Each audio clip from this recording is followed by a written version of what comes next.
Hi guys, today we are here at Potlongkam. We're going to interview one of the owner of the fish pan here at Potlongkam. With me is Micah Acaso and Gian Dapar, and we have here Kuya Felix. Now we're going to interview him about how he managed the fish pan. So guys, we are here right now at Kuya Felix residence.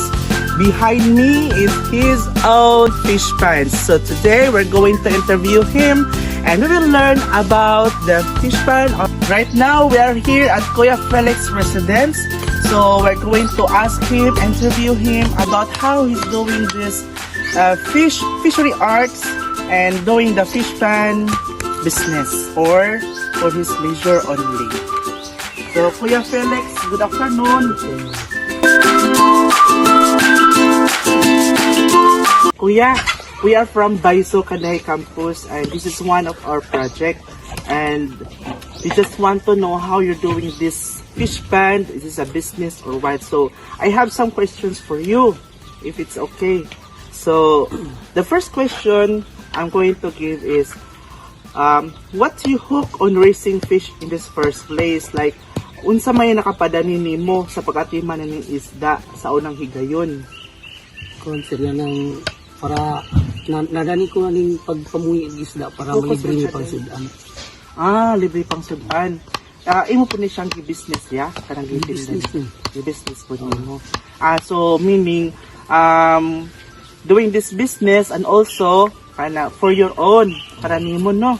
Then what are some sort of biggest surprises or maybe even disasters that you face for the first time? So like sa unang higayon, no, pag start nimo ani nga kanang fish pan, na ba kay mga na sinati nga mga problema o mga kuan nga na ano mo sa imong na experience? Ang isa din sa problema, financial. Financial. Okay. How about okay na siya? Wabay ka ng mga tungod na mga bagyo, wabay nang matay or Kuan ang nahitabo ani sir, kanang nakalit bitaw nga kung usab-usab ang timpo, mamatay ang tilapia. Wala dyan po ikaw Ikan sa init nga mukalit og uwan. Okay. Mamatay ang tilapia. So, tungod ana na kuha na imong business, no, kwarta imong gibutang, the money that you spend, kanang na waste, ito na po'y mga pila naman kakuha nimong na, okay, from the start, pila man imong capital nga invest. Kuan pagsugod din na nagkapital ko og 14,000, ni halin ko og 10,000. From 14, so meaning marakag nalugi for that kuan, 10,000 ra. Pero, how many years naman ni siya? Murag sa pagsugod din na katong di tabako, dugay na murag sa patong tuig, murag 2010 pa siguro ko. 2010. Pero nabaw pa to sila, di pa nga nga lawom. Pero karon mo nakabawi na siguro, no? Kung gyapon, wa pa di ko kaigo nga kuan kay kintung daning langgam pun nga kanang lapay bitaw. Okay. Sanis problema na ning langgam nga lapay. Lapay, mga anday pod. So aside from lapay, aside from the climate, no, ang init mo uwan, usa pa may mga nakuan nimo nga mga nasinati nga naghatag ani kuan. How about kuwang sa food, nabay nga na, po. Nahitabo din na itong ikaduha ng buhi. Pag mugrower na ko, galisod na ko pambahom. Muto nga gagmay ang tilapia ngayon na. Okay. Sa ikaduhang pangutana, tell me about your fish setup. So, unsa man ang imong setup gamit sa imong pagpamuhi sa isda? Kanang kuan. Setup. Unsa nga klaseng sa isda ang imong gipang-atiman? Kini nga tilapia. Tilapia ra. Tilapia ra ya. Pero wadyo ka Yung na. nakabuhi ko og pangtatlo na. Hawan. Ito. Ipistingan ko na ng Bisagol. wa. Gilain. So, pagbuhi na kuan tilapia nga niagi mo to sa og kanang nigamay ang tubig sa di kanang di sahid ni. Ang pantat pod kay bisag gamay ang tubig mabuhi Oo. mo. Sa di sahid din sila. Sa Bukidnon ra ba kay kanang pantat kay mo ilang kuan, daghan dito wala gis ito. Ang kuan to kadtong giant nga dito. Nagdapit ka Pero lahi atong zaglami ang gayang Ama ba? kuan humok zag unod. Katunga rin ni Bisaya to. Ano sa sapa ra bitaw? Bantok zag unod, siya mo'y pinangita sa tao. So unsa man ang imong sistema sa imong pagpamuhi? Like kanang kuan sa kanang pwede ka sa kanang tubig source. Ang pag kuan din na sa source din gikan sa sapa. Asa? Pero na ikaw galingan din dyan tubod. Sa pagkakaroon nga Asa nagikan og sapa ya? nga sapa man Ah, na pero karon ang sapa Sa man mo yagi. di pa kanalan man na lulusot diri. Kay ang tubig po diri ug muuwan buputi outlet niya. So ang tubod sa mandapit. Ano na Apa na man tabay man na. Man Ang yung suot. Do you have any gadget or tricks you use? Nabay mga nindot nga gamit o technique nga imong gigamit sa kapilitong pagkuan itong pagpamuhi ninyo katong like itong organic nga Kadto mi gigamit atong atong kay sa kabaw nga para sa palumot. Pag kuan to abot ang simana labadan kay area. dali ra pud mo dagkog mga tilapia tiya. Lahi ra jud din sa kanang kuan feeds mi gamit. Pero di sa makadaot. Kay organic mo ito. Organic man. Kini niya karon. Kuan mo ning makakus mo ni high blood ug kung sige kagkaon na ni. Kay feeds mi gamit. Grabe gito gito katambok sa tilapia. Ambot mantika Kasi magdag no. Mura gud sa mga baboy ron nga dali na makadaot sa tawo tungod sa feeds.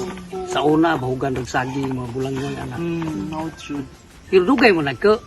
Mo ni isda na pud karon nga mura ra sa baboy makakuan gap niya. Ang irag kuan magtuwag feeds ug kanang ibaligya ay. Ay no mga kan magyapon.